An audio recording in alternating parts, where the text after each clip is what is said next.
नमस्कार, मी आत्माराम घारे बोलते. आज महाराष्ट्राचे मुख्यमंत्री आदरणीय फडणवीस साहेब यांनी परप्रांतीय रिक्षावाले आणि त्या विषयावर त्यांनी जी घोषणा केली आणि ते हाजीभाई आरापत शेख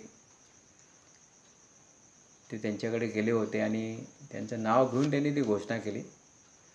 मुळात म्हणजे हे उत्तर प्रदेशचं जे इलेक्शन आहे ते डोळ्यासमोर ठेवून हा विषय झाल्यासारखा दिसतोय. माझ्या सर्व महाराष्ट्रातील मराठी तरुणांनो, बघा, माणसं काम झालं का बदलतात.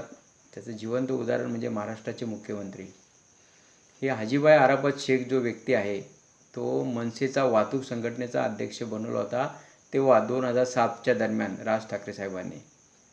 त्या माणसाने एवढ्या उड्या मारत मारत मारत तो आता तिथे गेलेला आहे.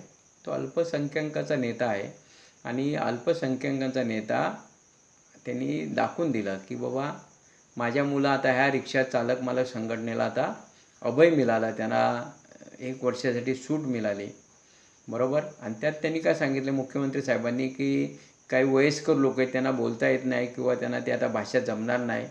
अहो, वयस्कर लोकांना जर आपल्या महाराष्ट्र विधानसभेचा महाराष्ट्र गव्हर्नमेंटचा एक कायदा आहे की वयाची 60 वर्ष पूर्ण आली का रिटायरमेंट आहे, मग त्यांना कशाला रिक्षा आणि टॅक्सी चालवा सांगा. जाऊ दे त्यांना त्यांच्या गावाला. त्यांना जर लिहिता वाचता येत नाही किंवा वयस्कर तर त्यांना त्यांच्या गावाला जाऊ द्या. आणि राहिला विषय जी 3 पिढ्या आल्यात तर त्यांच्यासाठी तुम्ही शिथिल दिले, म्हणजे आता नवीन जी यंग तरुण पोरं आल्यात त्यांना कशाला ठेवता येतं.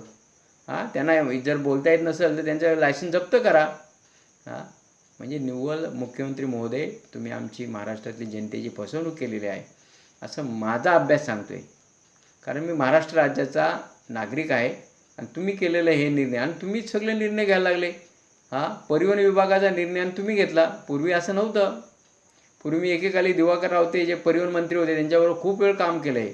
काम म्हणजे त्यांचं माझं एकदम घरगुती रिलेशन होतं.